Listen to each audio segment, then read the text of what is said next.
Hi, good afternoon, everyone. Thank you so much for joining us today for the workshop. My name is Sonali, and I welcome you all on behalf of our team, Edge by Pearl Academy. At Edge, we offer skill-based short-term courses in the field of animation, visual effects, game development, and virtual production. In fact, we are one of the first institutions to offer virtual production course in India.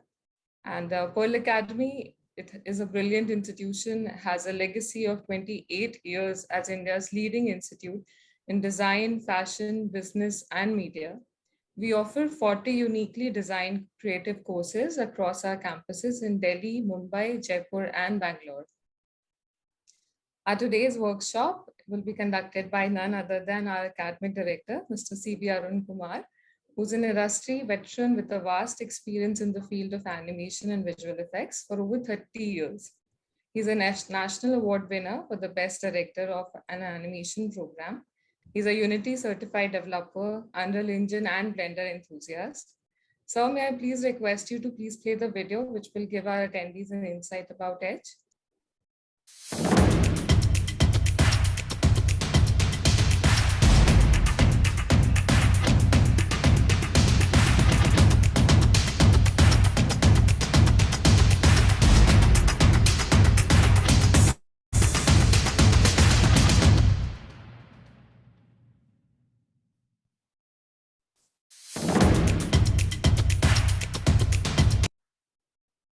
I hope you all like this short video, and this is what we will be offering to our students from our first campus in Bangalore.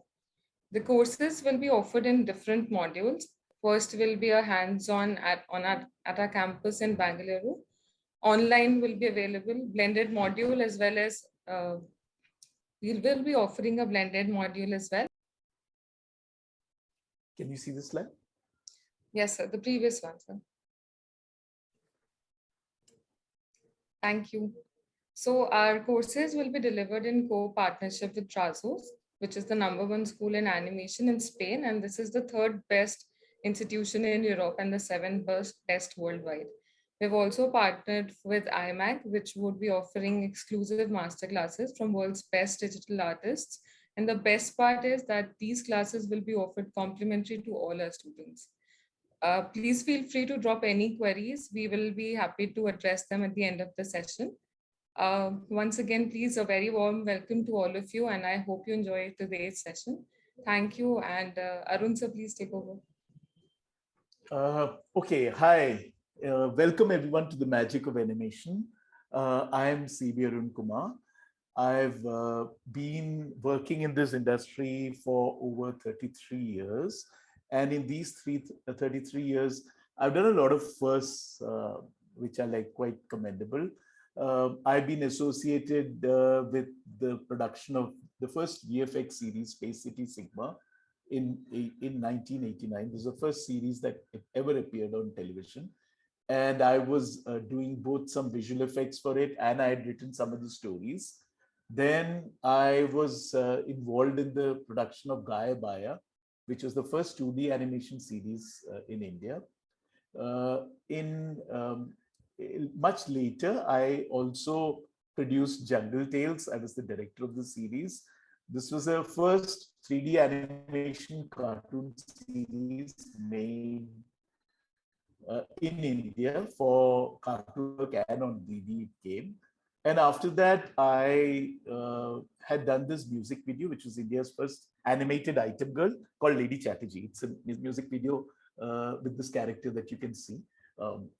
It's an album, and there's a complete full animated music video for this. So these are some of the things I had done, and I've been working with all kinds of things from hand-drawn animation, computers that had only 16 kilobytes of memory, not megabytes, not gigabytes, just 16 kilobytes of memory, to current times when literally I'll be showing you everything from a laptop that's really good enough to produce a lot of the kind of films we used to make. So today I'll be going over a couple of things. First thing, of course, is what's the magic of animation? What is it about animation that really all of us find so fascinating that we want to do it? What are the types of animation you see? Because animation is there in animation films, of course, it's there in games, it's there in visual effects, it's there also in news programs, it's there everywhere, architectural visualization. You have animation everywhere. Okay. And I also am a passionate user of the software Blender.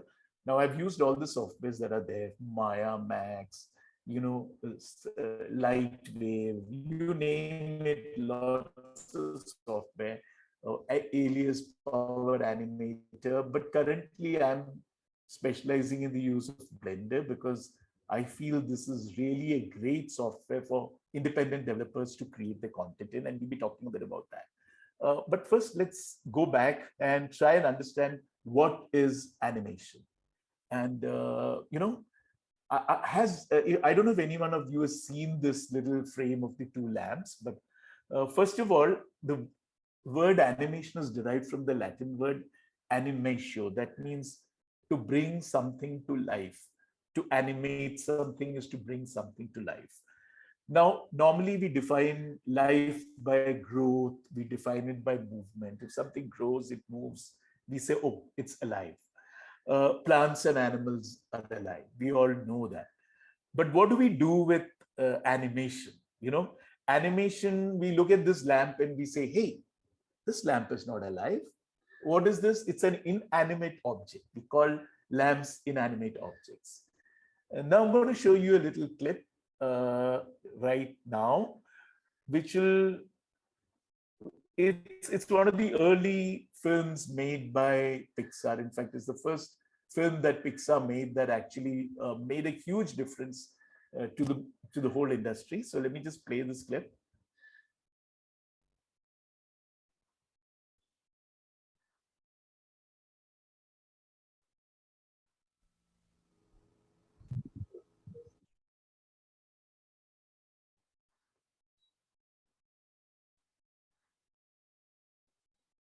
Sorry, as usual, we are having technical difficulties because of internet problems. Let's just try and do that again. I'll just, sorry guys.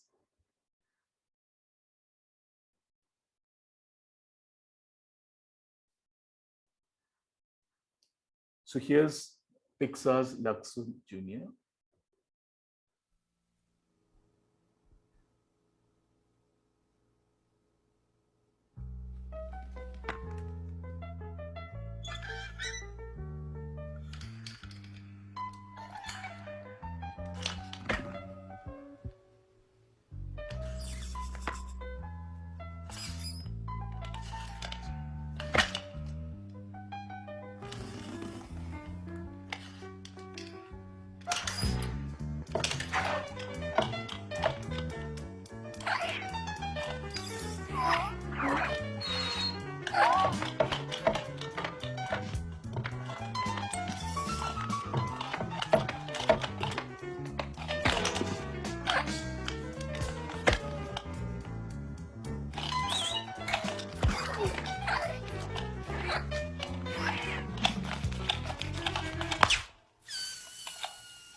So this film was made in 1986 by John Lasseter, who, as you know, later on went to make Toy Story, the very first 3D animation feature film. But way back, I saw this when I was a student, way back in 1987 or something, and it was simply amazing. We said, "Oh my God, how the hell did they do this? How did they actually animate these lamps?" Because at that time, all we could do on our software was create squares and cubes and things like that. This was really mind blowing for the time.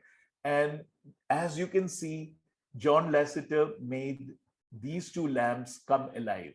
They are, that's what animation is. The lamp is now a character. So he's made an illusion of life with inanimate objects. This is why we love animation, because the animation, we can do a whole lot of stuff that we can't do with, with normal life, with real life films. And we'll keep seeing this throughout the course of this as we see what we do in visual effects, what we do in, animation cartoon films, and what we do with games.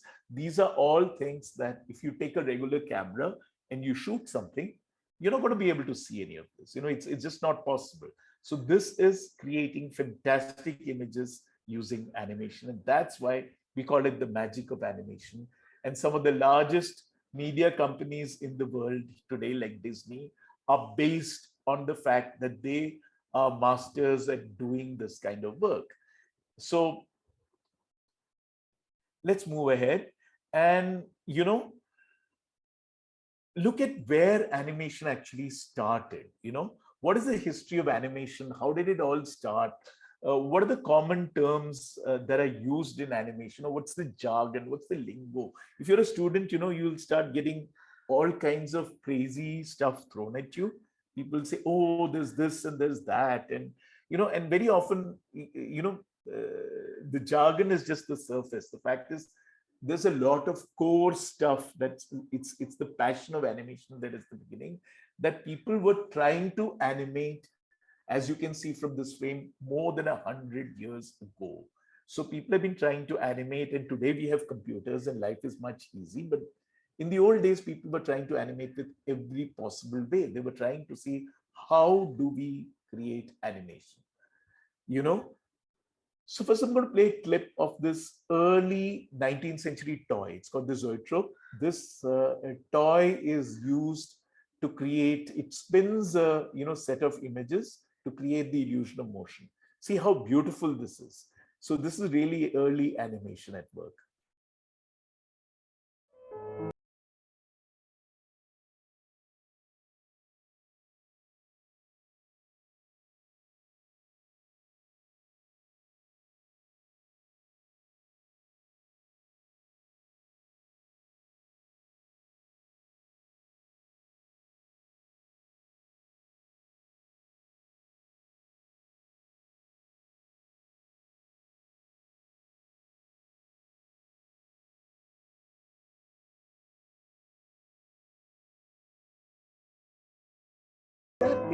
It's really amazing how you can actually start creating the illusion of life, illusion of motion.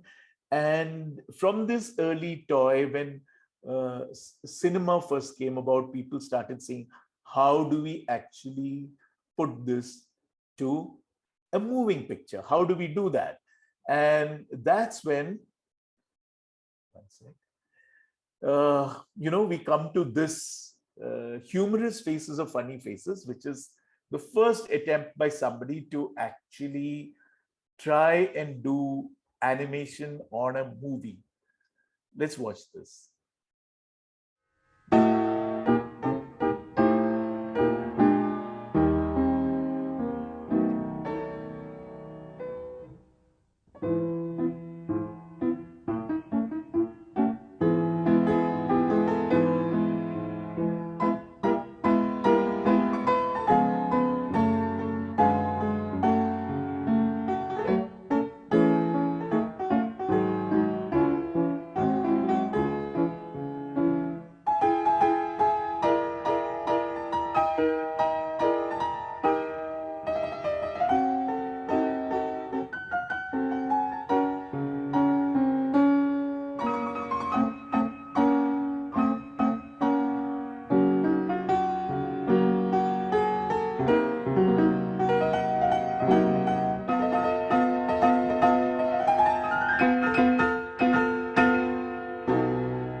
So as you can see, James Stewart Blackton, who did this, I mean, this is only a part of the video. Way back in 1906, he used a film camera to record himself actually creating a cartoon on a blackboard. It's as simple as that. And you can see how skilled he was, that with all the technology that's actually 16, 17 years ago, he was able to create this video. And if you can go to YouTube, you can watch the rest of it. It's amazing when you realize how much difficulty people went to create animation in those days.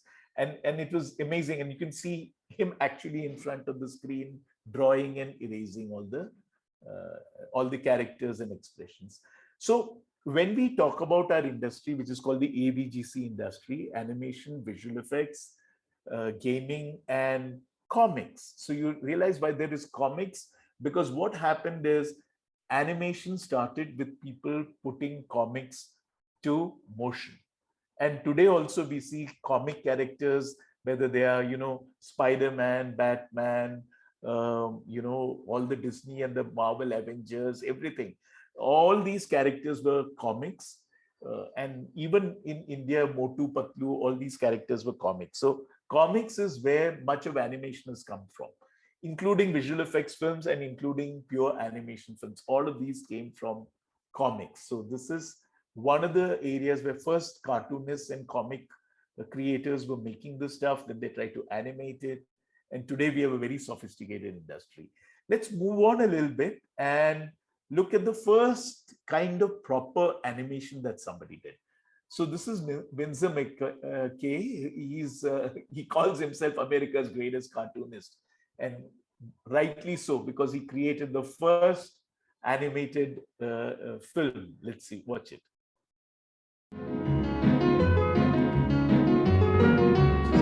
Dinosaur called Gertie.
Let me just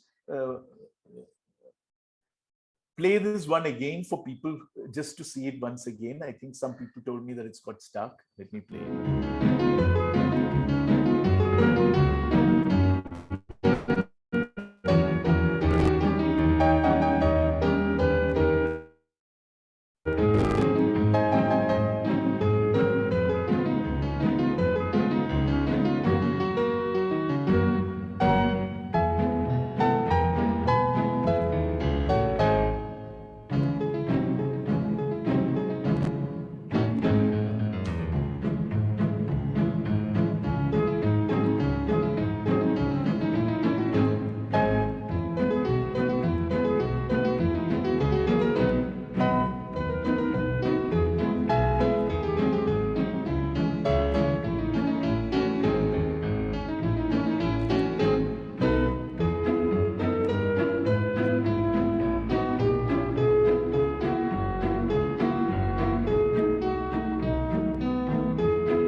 Okay, so that was Gertie the dinosaur, and we'll soon realize why dinosaurs are so important to animators, okay?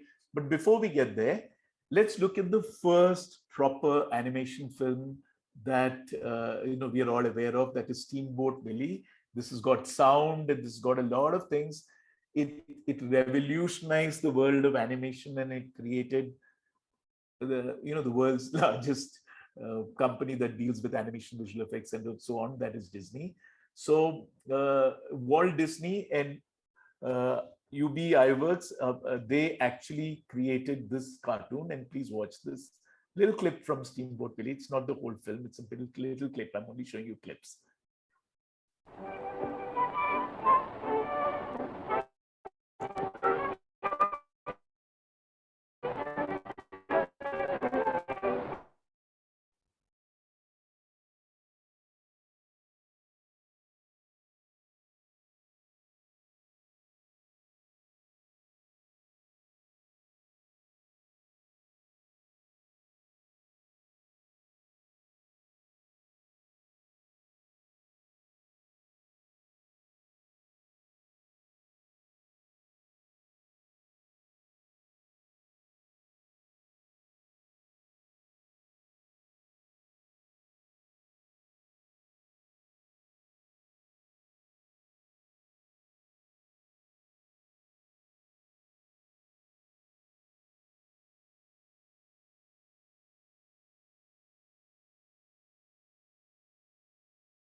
See this, you start what we see as cartoon animation happened right back there in 1928. This is a talkie, as you can say. There is sound which is synchronized, and the sound synchronization is beautiful. Everything is so beautifully done. We start seeing what is called mature animation. Even though it's black and white, then you realize that much of what is, we know of as Disney animation and animation by other people, other studios as well, came from this film. That is why Mickey Mouse is such an iconic character for all animators, because this is where it all started. And also, there are something called the 12 principles of animation, which we will not be talking about today because that can take up a whole class or even many classes, which is as described by Frank Thomas and Ollie Johnston. But this is also called the Disney's 12 principles of animation. So all this was already kind of established when Steamboat Billy was made. I mean, with Steamboat Billy, we got all the principles of what makes animation interesting. Until date, we use it with some modifications. We are still following. If you're learning animation with us, you will have to learn the 12 principles of animation, because this is really key. But in this talk, we will not be talking about it. That's an entire lesson in its own. Okay. So now let's get back to our dinosaur, and I'm telling you why we'll do that. So you saw the first Gertie film. Now let's watch another little Gertie film. Okay.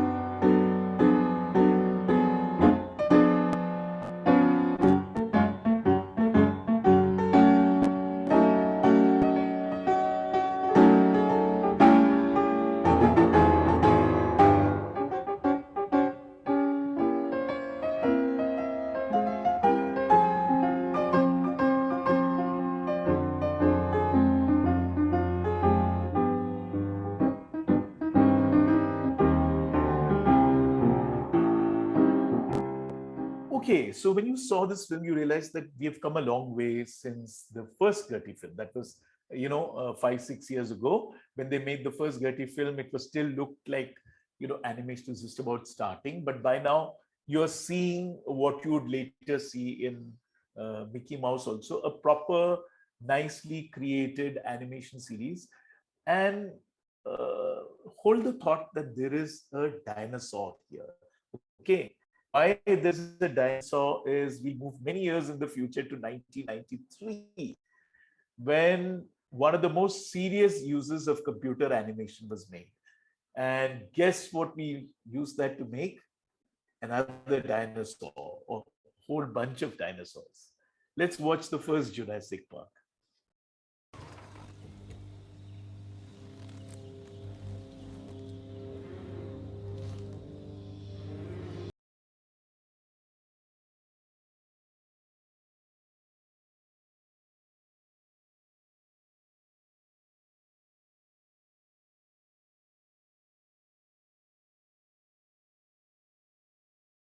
Thing is, I'm on this thing. Why?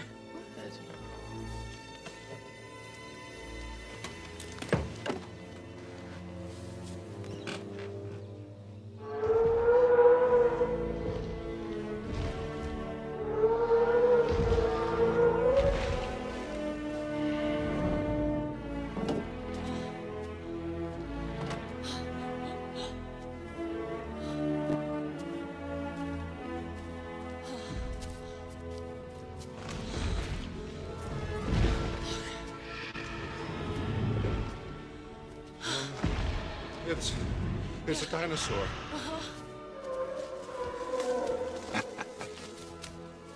You did it. You crazy son of a bitch, you did it. Read this terrible rule book on it. Cold-bloodedness, it doesn't apply. They're totally wrong. This is a warm-bodied creature. This thing doesn't live in a swamp. This thing's got, what, a 25, 27-foot neck? Brachiosaurus 30.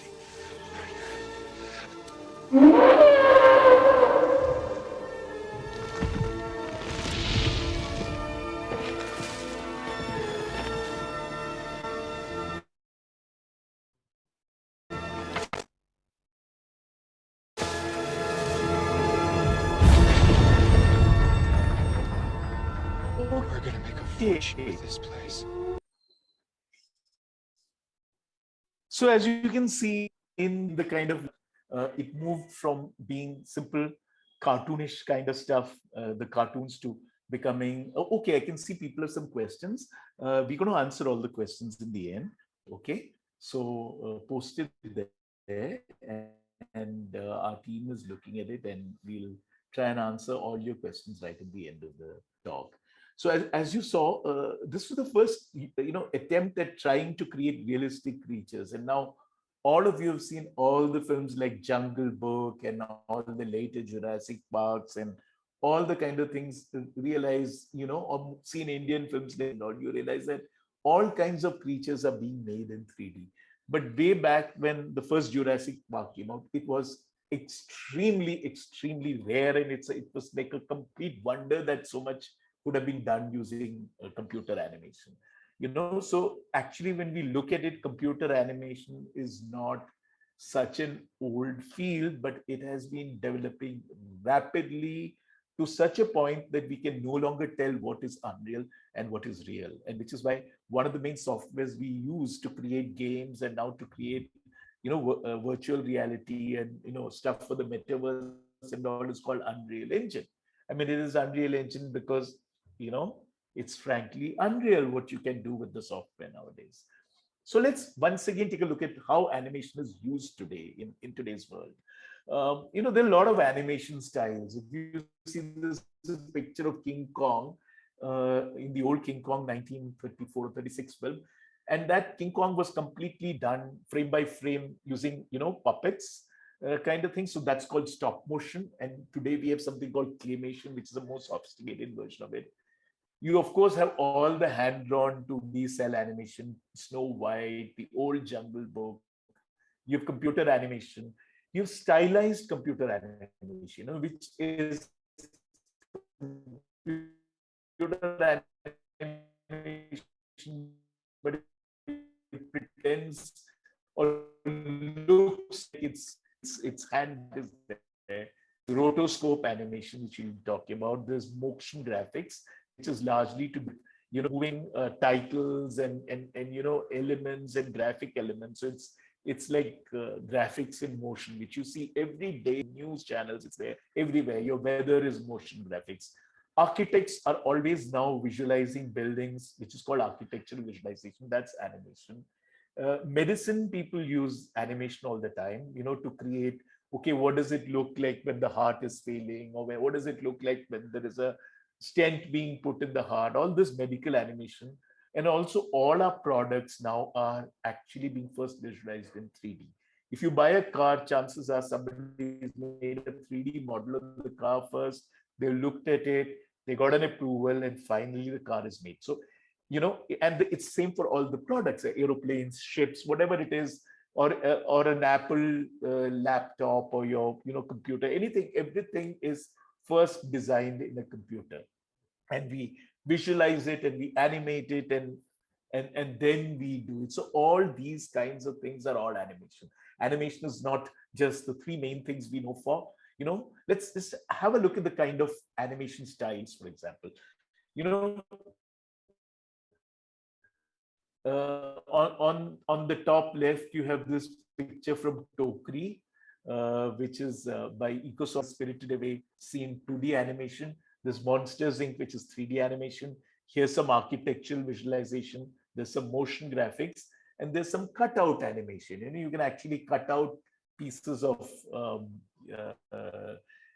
whatever pictures or drawings and move them around and shoot them with your camera. That's cutout animation. So all these kinds of things are animation. Okay, but when we mainly look at it, we are looking at three things.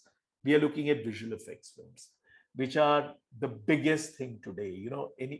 All of you, I know, many of you are Avengers fans, or they're fans of the movie Dune, of which you can see this frame here. There's real human characters, but the entire rest of the world is created in 3D. You have these, the sandworm is a 3D, creation. Then, of course, you have cartoons. Toy Story, you have framed from Toy Story. All the cartoons, of course, are done in 2D or 3D. That's animation. And you have games. Here's a frame from Witcher, which is one of the, really, but all the games are there, which are also in animation. They all use animation. It's done in a different way, but the same process is used for all these things. So all of these fields are using animation. Some of them are using what we call, let's look at it again. Some of it uses what we call photoreal animation. This is, a frame from Jurassic World. Here you will see that the, dinosaur is now looking more terrific, terrible. It's looking more realistic. Everything is looking more computer color corrected and saturated compared to the old, old film. But it's what we call photoreal. It's about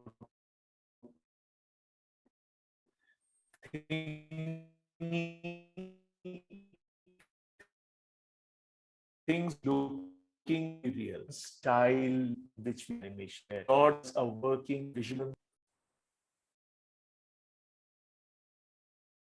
And on the other side, we have, obviously look like where it. Okay, guys, just hold on. I think I'm having some internet problems. Let me just see what the problem is.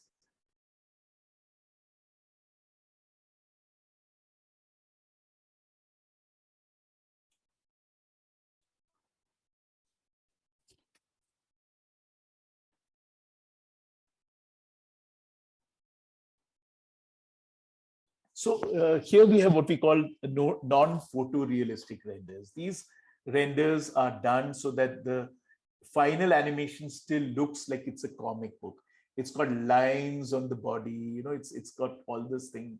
So they're two very different styles, and yet all of this is animation. Okay, let's move on. Now, one of the other questions that everybody asks is what software, and this is something I, find everybody asking, what software should be, and I learn, and there's lots and lots of software out there, some of the industry standard softwares I've shown here. There's Maya, this is from Autodesk, Maya, Max, Cinema 4D, there is another software. There is ZBrush from Pixelogic, there is Houdini, there's Marmoset, there's Modo, there is Photoshop, After Effects, Premiere. These are the three main tools we use for content creation from Adobe. There's, NukeX, there's Substance Painter, there's, Unity and Unreal Engine. So all these tools are there. These are standard tools. But we're going to look in this class, in this session, we're going to look at the tool called Blender. Now, Blender is a revolutionary tool, and I'll be telling you why we are looking at Blender. Now, again, like I told you, over the years, I've worked, the animation series that I got a national award for was made in 3ds Max. Okay. I worked in professional companies using Maya. I use all the tools that you can more or less see here. I'm an instructor for many other stuff, but the fact is, what's unique about Blender, and many companies have something that we call a production pipeline. Now, what's a production pipeline? A set of tools are used by the artists in a company to create a particular kind of output. So, you may use a combination of 3 or 4 tools, and together, or 5 or 10 or 15 tools, you use them together to create. Maybe sometimes it's used as an assembly line, sometimes it's used for back and forth. It's used to actually finish and create a product. So you could be actually doing your animation in Maya. You could be creating your effects in Houdini. You could be mixing them together in Premiere Pro, in Nuke, and then finally editing it in Premiere Pro. You could be doing all that, or you could be simply putting whatever you have made, say, in 3ds Max into Unreal Engine and then putting it out. Now, coming back to Blender, what's Blender? So Blender is very powerful. It's very versatile. It's free. It's open source. It's artist friendly. It's like your tool for life for free. Okay. And it's also great if you want to create content for game engines like Unity or Unreal. I've been very, very intimately involved with the whole Blender production process since 2014-15, when Blender became a modern animation software. And one of the things in every company I've worked in, all the companies use lots and lots of licenses of Maya and Max and so on, and it's quite expensive. But what really happens when you have a tool that's free and it can do a lot of things is that, you're kind of, as an artist, you're freed up to make your own work. And this is something that's really, really useful. So it's a very great tool to start your journey with, because, you may have to learn multiple things. People say, oh, how many things do you have to learn to come, to get a job? Sometimes one tool is enough. People who just know Photoshop can get a job. People who just know maybe Nuke can get a job. But generally, on an average, an artist working in the industry knows a few tools. He knows them. Some of them he knows better. Some of them he's specialized in. And sometimes they only know one part of one tool. People can get that specialized. Somebody is specialized just maybe in creating hair, and somebody is specialized in creating water. But that happens later in life, but what happens in the beginning is you get a handle on a lot of software. Now, beyond all the software we had talked about, there is also, all the companies like Pixar and all these big companies, they have their own proprietary tools, which you learn only when you join the company. So there is no such a thing that, oh, I have to learn such and such tool when I start, because eventually the company that knows you're good in your job is going to train you on whatever tools they have. A good animator is not going to get out of a job. All they need to do is to be willing to learn something new. If you're willing to learn something new, you can be employed. I mean, I'm not using the software that I learned 25 years ago. That software doesn't exist. There are so many softwares that came and went and they don't exist. But you move on, and a software is just a tool.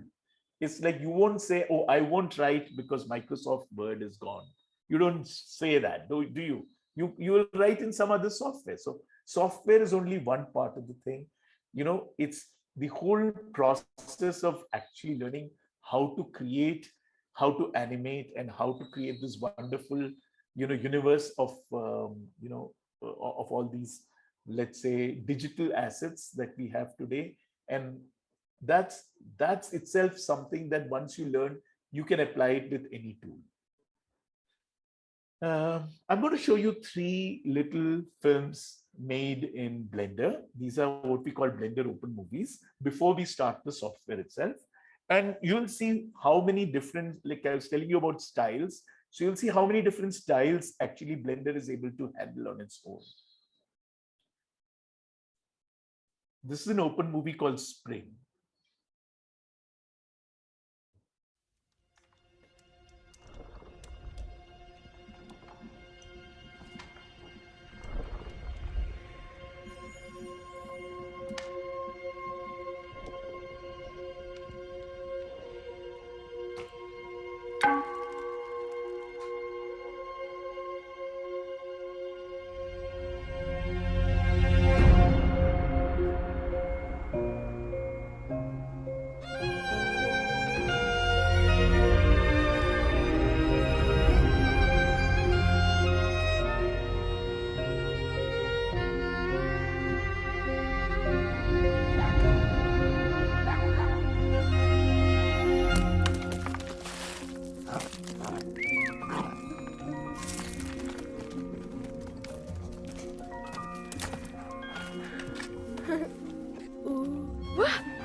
So that's one style of animation. Now let's watch a totally different style of animation.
Okay, so that was a totally different style. I won't show you all the films because that's, I think, eating up all our time. You can watch these films on YouTube. Again, I'm going to show you a clip from a totally different kind of production. This is an older Blender open movie, but the thing about it is it's totally visual effects. So let's watch this one. We're done!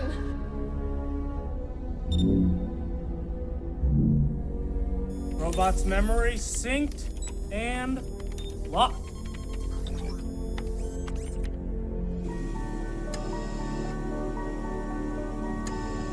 This is pretty freaky.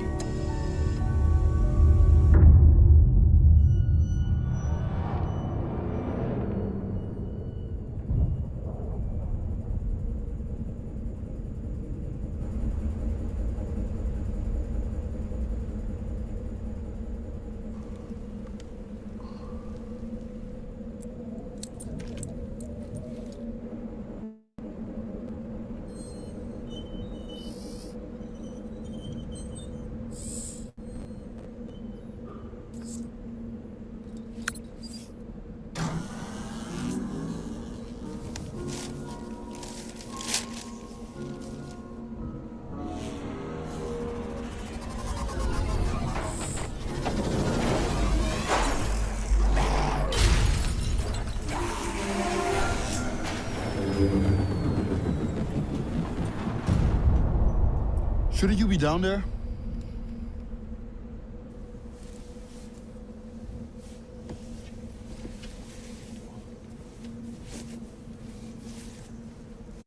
So that one, as you saw, was a visual effects film. So that's one of the really cool things about the Blender is it very, very different types of animation, actually. You can use it to create visual effects. You can use it, and much of this is done inside Blender itself. You can use it to do 2D cartoon kind of stuff. You can use it for regular 3D films that look like Pixar. So now that we have seen all this, let's take a little this thing and let's actually move in and see what Blender itself looks like. Okay. Now I'm going to. So what I'm going to do now is I'm going to start. I've got a Blender that's opened up. Okay. And this is what you kind of see when you open the software Blender. Okay. Now, most software, when you open, you get something like that, which is something, this screen is what we call a 3D viewport. In Blender, it's called a layout screen. So we get something like this. It's in Blender, we get three things in the scene. There is a cube, which is called the default cube. You can move in, close, and away from it. There is a light, and there is a camera. So if you click one of these buttons, you can see what the scene looks like through the camera. It's pretty boring. I mean, at the moment, there's nothing in it. Okay. So, but this is, we're just going to look at this interface to explain certain concepts. Now, if you're looking at the screen, you will see there is a green line that runs across and a red line that comes towards you. Okay. Now, Blender is a software in which we have, there are 3 axes, 3D axes. Yeah, let me explain that to you by opening a file that I've created for you. So in this thing, you can see that all 3D happens in 3 axes. Okay. So the 3 axes are the X-axis, the Y-axis, and the Z-axis. Now, depending on which software you are in, you will find that the X and Y axis are like, like a regular graph that you make. And the Z axis is height or depth or whatever you want to call it. So in some softwares, these axes may be pointed in different ways, but all 3D softwares have this in common. They have a Z axis, a Y axis, and a X axis. So everything that you create inside a 3D software is actually on these 3 axes. And what's amazing about Blender is, as you can see, I can actually watch everything in real time. If I were to go here into the regular mode, you will see this is looking like a normal, objects are there. You're not seeing the colors. I can actually see what it looks like. These are what we call wireframe mode. You can see what the actual shape of the object is. And this is what we call a rendered view. So in Blender, we have something called Viewport Rendering, which is what makes Blender so good. And as you can see, there is a reflection happening. You can see the reflection of the arrows on the ground. So you can move around. And what's interesting is, I can actually, if I add an object, you can see it's going to interact with everything that is there. If I make an object, I create a sphere, and I can make it smaller. And when I make the sphere smaller, you will see I can actually shade it smoothly. You can see it's interacting with everything that's already there. I can see this sphere. I can give the sphere a color I want, or I can, give it something. And so this is how basically everything works in a 3D software. And once I've given it a reflection, if we go close to the sphere, you can see that things are reflecting on the sphere. This is, it's really beautiful watching a 3D world. You can actually see everything is there, and it's kind of interactive. I can move this, I can scale this, and you'll see I'm seeing everything reflected in this world. So this is a 3D world. This is the world in which we can make stuff. But it's not necessary that whatever output we create should look 3D like this. But this is, the look and feel of a 3D software. So one of the things we'll be learning is how to use the software Blender and how to do various things with it. Let me, on top of Blender has got many things. On one side, you will see it's got these toolbars. When we learn Blender, we'll discuss that. On other sides, you have these various panels which show you all kinds of data and stuff like that. Now you can hide all the objects if you don't want to see them. You know, you could just say, okay, I don't want to see any of the objects. I can hide them. And now you just have a plane. You could reveal them one by one. Like now we just have a sphere, you know, and you can duplicate it. And here you are, you know. You have different ways of viewing it, so you can see how the sphere looks. Now if you can go and, you know, you can actually change these parameters. We can make things look beautiful, different. We can make them reflect, as you can see. So this is the power of a 3D software. It's really, really powerful. You can do whatever you want with it, you know. Many years ago, I know somebody who actually gave somebody a computer and said, okay, now I want you to make Jurassic Park. And, you know, this girl said, oh, but I'm one person. How do I make Jurassic Park? You know, that took 400 people to make. Yes. So what happens is once you have the tool, the one person can maybe do one or two shots, but to create a whole film, you need a whole lot of people working on it, or you need a lot of time. And but sky is the limit. And literally today you can produce really awesome stuff with, you know, the kind of laptops that you're getting. I'm not even running this on a PC. I'm running this on a MacBook Air, okay? Because my presentation was on it. I'm running Blender on it, but you can see how interactive and how nice it is. I'm going to change the reflected image. You can see this. It's brilliant, okay? Let's load up another, image. And now this is how you normally see an object. As you can see, it's there. It looks like, you know, in a regular software, you'll see it like this. It looks like it's there. It's just there. Stuff is there. But if we were to go into Blender's own mode where you can actually get interactive lighting, you can see how beautiful it starts looking. You can have, of course, turn off everything and you can actually see it in all its glory. This is just a cube that I have made. And if I want to do more things to it, you will realize it's fairly easy to do. You know, I can edit the cube. I can go and say, okay, I want something, let's say, shifted in this. And let's see. Let's go and select something, and I can create something on it, you know, like that. Okay.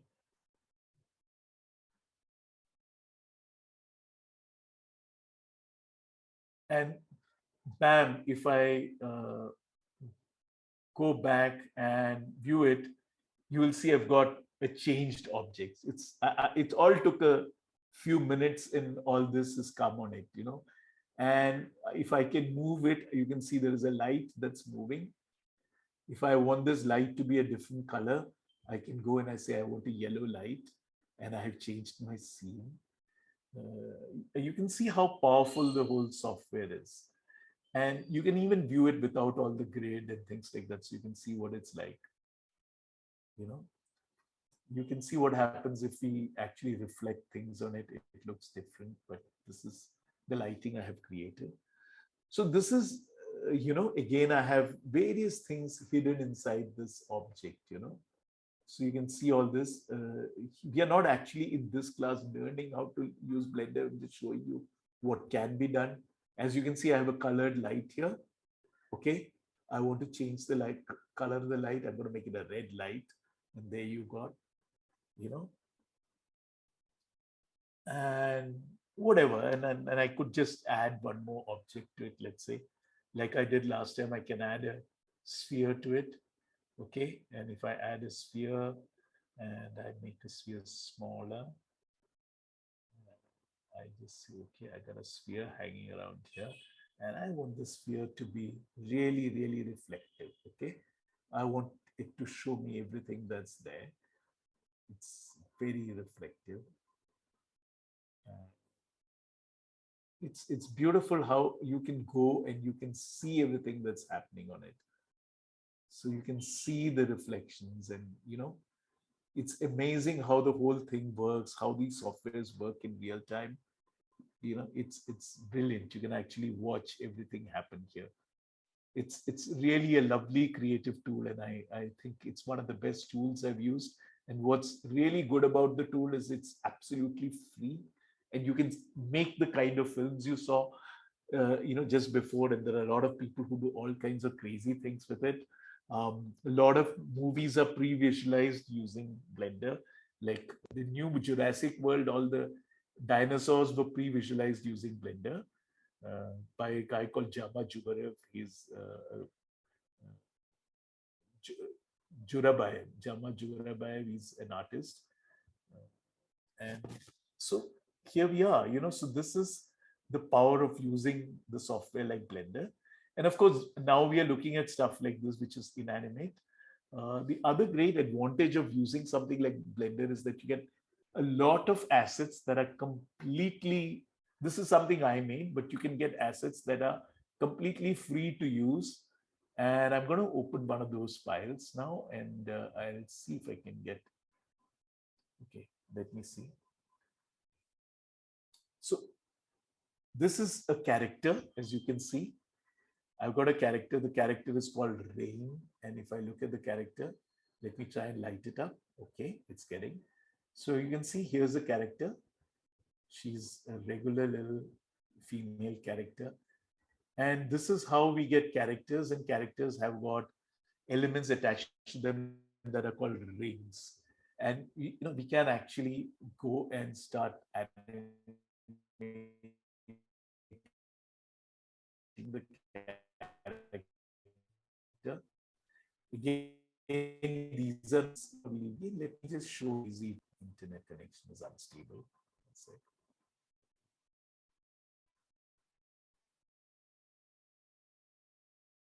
Now, we can simply select any leg of hers. We can move the leg. See, she's raised leg. So this is animated by three leg. I've got a leg up. I can do the same with the hand. I can say I need the hand to come, rotate the hand, and I can create a pose. I can say, okay, there it's gone again. So let me rotate that back. So I got a pose, and I can, okay, I want that, and I want the hand to be a little positioned out here. Let's put it positioned.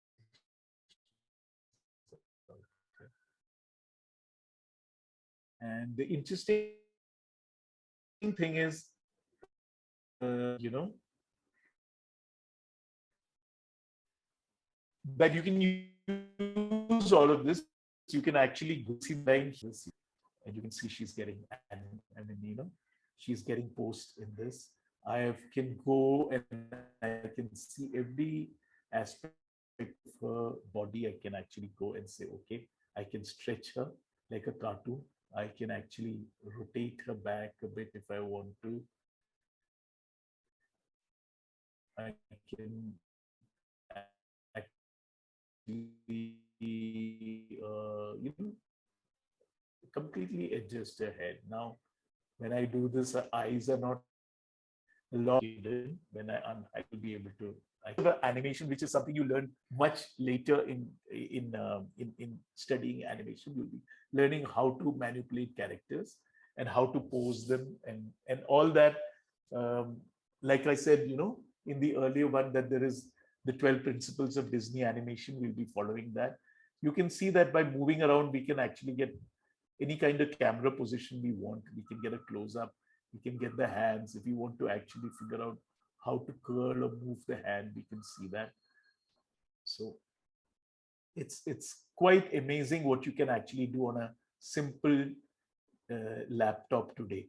When I first started learning animation, there was this gentleman, Shyam Ramana, who was the greatest animator in India.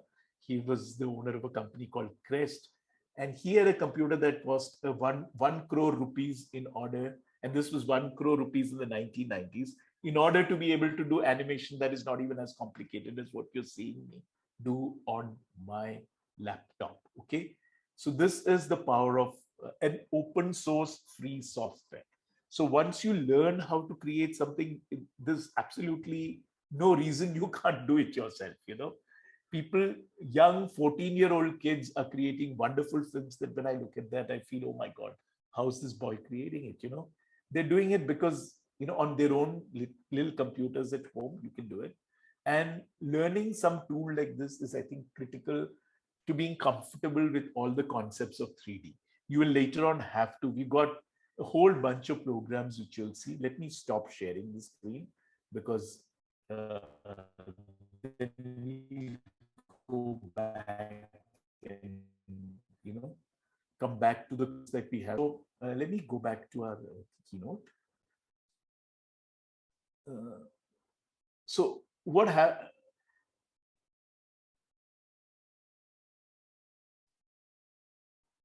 happens is that here we have a bunch of courses that we have, and you can see each of the courses has a logo attached to it.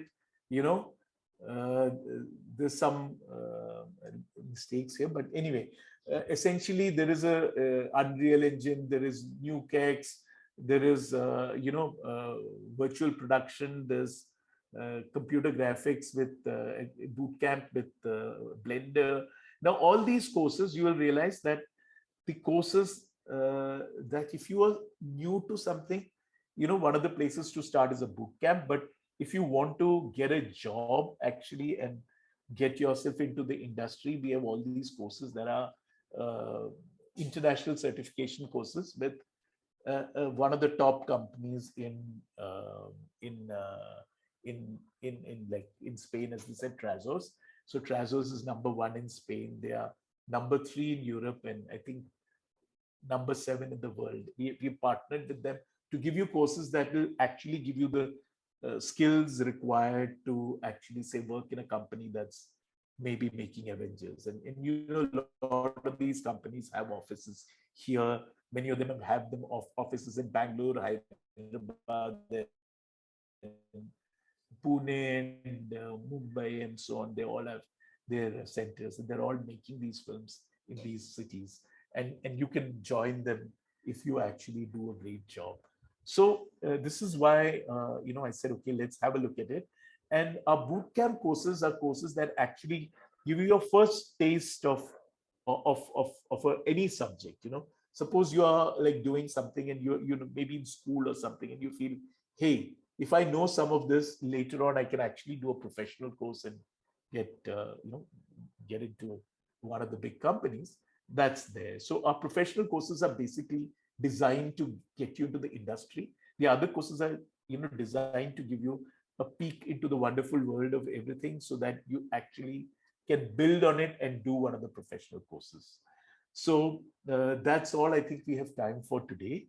If you have to get in touch with us, that's how you do it. That's where it is. And now I'd be happy if anybody has any questions.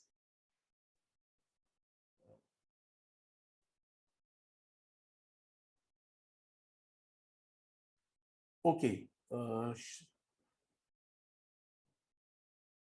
Somebody asked us the question, how does VFX connect us to,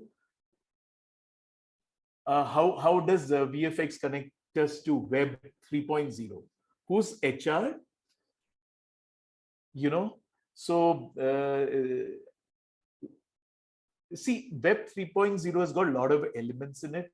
Of course, there's a whole bunch of things which have got to do with blockchain technology, artificial intelligence, and so on and so forth. But what's happening more than VFX, I would say, it's the whole AVGC sector where you have gaming is one of the biggest links to Web 3.0, because a lot of Web 3.0 involves gamification of social media. It involves gamification of interactions. So if you learn how to do all these things, learn how to create, content on, say, Blender, move it to Unreal Engine, move it to whatever, Meta says creating for for the whatever Facebook 3.0, the metaverse is. So you can do all that stuff. It's like you have a life inside Fortnite. It's something like that. That's what it's all going to be. So Web 3.0 is the next stage. And today, when I'm sitting here with my web connection, not that good, suddenly I'm feeling okay. One of the first things that you require is everybody needs to have a superb web connection. Once you are there, we are ready to move into Web 3.0. And everything that you learn in CG animation and gaming is part of Web 3.0. It's not per se just VFX. Okay, so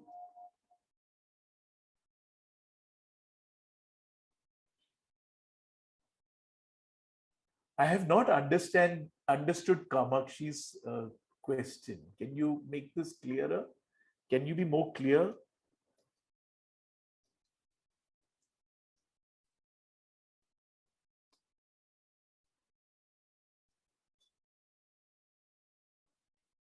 I'm not understanding this question.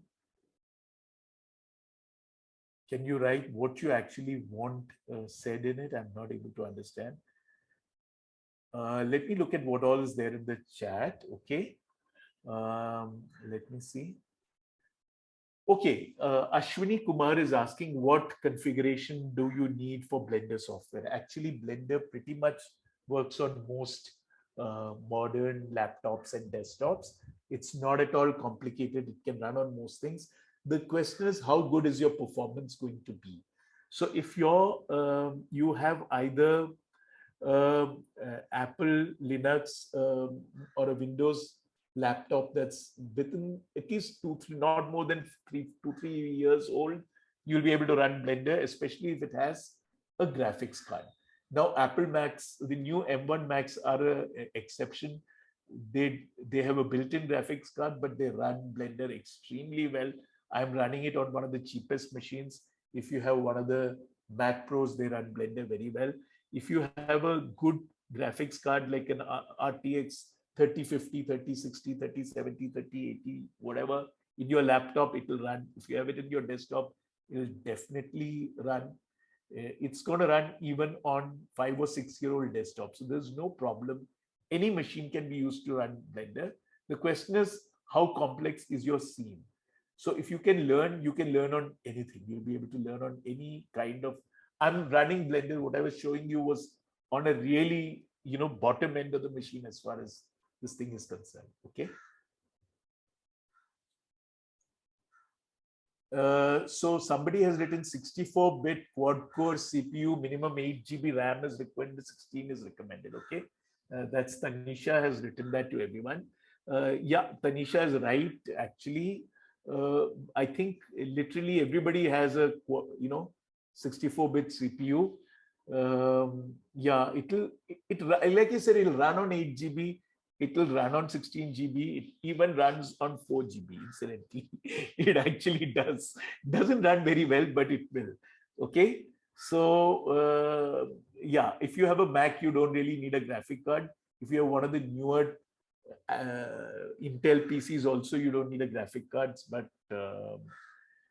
somebody is asking, what should I learn first, Maya or Blender? You can actually pretty much learn anything first. I nowadays prefer that people learn Blender first, especially if you're younger. Okay. And it's your first software. It's a great thing to learn because you can run it on any machine. Maya's more complicated. Maya is an excellent software. It takes a lot of time to learn. A lot of the big companies use Maya. So I think that's very important that, you can pretty much, I would suggest that you don't think that you're going to learn only one software in your life. You may need to learn 2 or 3. So if you're young and you're learning your first software, I would go with Blender. I absolutely feel Blender made my ability to do things quickly much faster. And I know a lot of people who have moved who studied with the institute I was with earlier, who were using Blender with us. They went and they learned Maya to use in somewhere, and they said, "Oh my God, this is so much more complicated." So it's great. In game design, we do not do concept art because that's a separate course. Concept art is a very 2D heavy course. If you don't have uh, an art background, you can't do concept art. So the regular course on game design is about how do we put things together inside a game engine?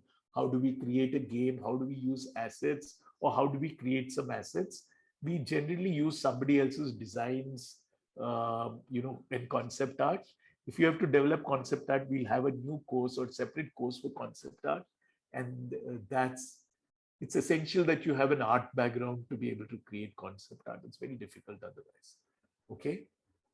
Yes, and your dream is to get into Riot. There are lots of different positions in Riot games, so you don't have to be just a concept artist. In fact, that may be the most difficult place to get into. Most Indians are working in very technical jobs in all the gaming companies. They're extremely good with technology. So if you're good with technology and using technology with art, you'll be able to manage it. Okay, somebody, Rajiv Prasad is asking, considering the duration of 9 months. Okay. So, we didn't, the course is a 300-hour course. This is the international course that Trazos has. Each course is modular. So if you really want to do, like you could go to some college and they'll make you do a lot of things, A, B, C, D, E, over like 2 or 3 years. What our course is enabling you to do is pick and choose. You can say, okay, suppose I want to, because this is a part-time course, it's not a full-time course. So if you're saying, I want to learn how to use Maya for animation, or I want to learn how to use Houdini, or I want to learn how to composite in Nuke, you may also decide that you want to do all 3 of them, in which case, it's a tough thing, but you can do all 3 courses together, because each one of them only takes 9 hours of your week. So technically you can do 3 courses, it's 27 hours. 2 courses you can definitely do. So the course was, it's not course, the decision was not ours. The duration of the course and the intensity of the course is international. It's an international standard. This is how they have been working with the course in Trazos in Spain. And they have been very successful. They're one of the top companies, so they know very well how to do it. So that's decided by them. How many hours is it?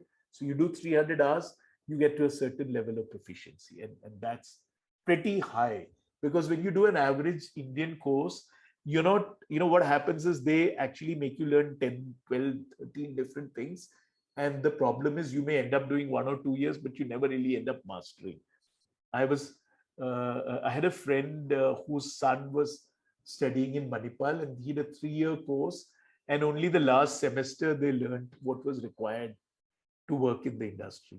So if you look at it that way, actually, these courses are very concentrated in giving you exactly what you need. So if you're smart and okay, this is what I need, then you can do the 9-month course. If you're not sure, you want to get your feet wet, do one of our 3-month courses.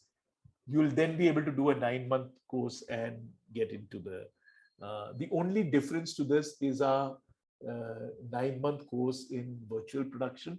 We normally expect that people who want to do virtual production have at least some background already, because virtual production is one of the most advanced things that's going around now. It's really brilliant.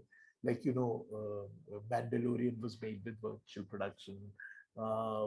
And we have a camera and we have a studio and everything that you'll be using. So that course is not online, and you have to come to Bangalore to study that at the moment. And later on, we'll be introducing the course in other cities as well.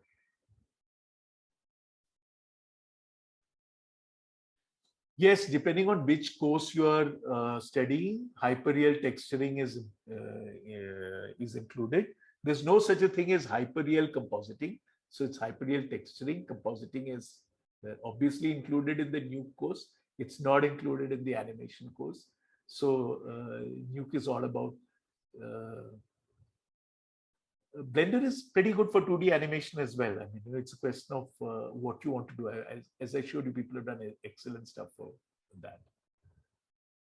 Yeah. You want to be, somebody wants to be an advanced sketch artist. Okay. So I would suggest you do a general gaming course, and then by then we'll have a sketch, an advanced course. We are planning a course for advanced concept artists. As you know, we have tied up with IAMAG, which is one of the leading platforms in this in the world. So you have a lot of content. If you do a 9-month course, you can get all the content. Yeah. And yes, somebody, Aditi Jain asked, can NPR be done in Blender? Yes. I showed you coffee run, just to show you NPR can be done in Blender. Of course, Blender is one of the key softwares in which NPR rendering is done. Okay. And Blender can be used for both of them. It's got 2 different render engines, and either of them can be used. It's got Cycles, which is the photoreal renderer, and it's got EV, and you can use NPR definitely. What setting is required to render fast in Blender? Blender has 2 render engines. One is Cycles, and the other one is called EV, like the character from Pokemon. Okay, so EV is the instant renderer. Whatever you saw me doing, you saw me do in EV, not in Cycles. Cycles is photoreal; it's more accurate, but it takes time to render. Yes, somebody is saying, what are the course fees? What are the time to join? And for all that answer, please connect with the counselors. Their number and their, everything is there. Please talk to them. Shonali, you just spoke to earlier. Please speak to one of them. They'll tell you when we are starting. So is there any other question anyone has?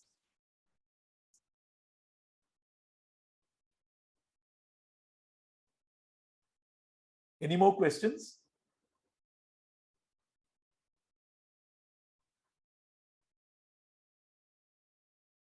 Hi guys, any more questions?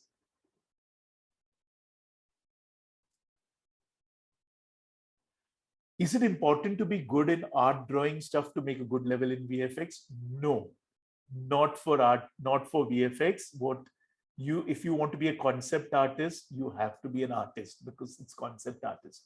Okay, but it's for VFX. No, a lot of VFX artists I know are not very good at drawing at all, but they're very good VFX artists because it's there are 2 skills. One is art skill and the other is photography. If you're very good with photography, it's very helpful with VFX because VFX is more akin to understanding how to create a composite so light looks real and stuff like that. How do I make a composite believable? It's not any use if your composite is looking like fake, unless you want it to look fake, but nowadays, so it's not necessary to be a fine artist to be a VFX artist or a game developer, but it's essential if you want to do. There are, with 10 to 15%, 20% actually require you to have good drawing knowledge because they are connected, but a lot of them, 80% of them don't. Okay, you can be like, okay, it's fine.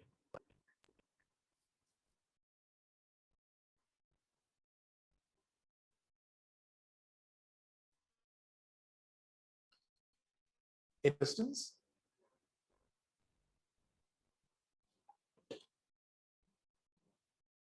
Let me see if I'm seeing. Okay, Tanisha asked, will it be good idea to do VFX and game design course together, or should I do them separately, like complete one and do another? See, it's about how much time you have. If you're not doing anything else and you're free, I would suggest do them together. You'll save time. One of the things that I realize is there are a lot of courses out there where they waste your time, in the sense, you learn lots of things that you don't need to learn simply because they need you to stay there for 3 years or something like that. The idea of our course is that each course is very, very specific so that if you want to learn something, like I said, if you can manage 18 hours of study every week, you can do 2 courses together. Very often, many of the students, they are doing something like college, and then they come and then they learn this course. So it becomes a bit difficult then to do multiple courses. But if you are not and you have the time, please do them together. Ashwini, there is no location yet in Punjab, but yep, we are coming there soon. Don't worry. But meanwhile, you should do one of our online courses. You can start doing. There is no 3D comics course yet, and I don't know where there are 3D comics. Comics are 2D. So once it becomes 3D, then already you've gone into let's say more what we said like NPR rendering territory.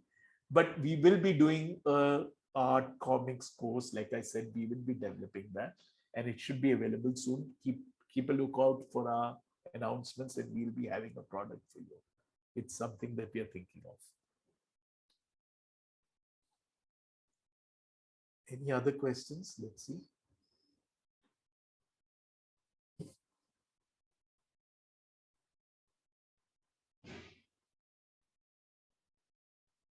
Okay, so here we are. There's one more question I'll answer, and then I'll. Different courses have different course periods. Yes, of course, they have. Each course is running either for 2 hours or 3 hours, and there are different times. So they don't necessarily open.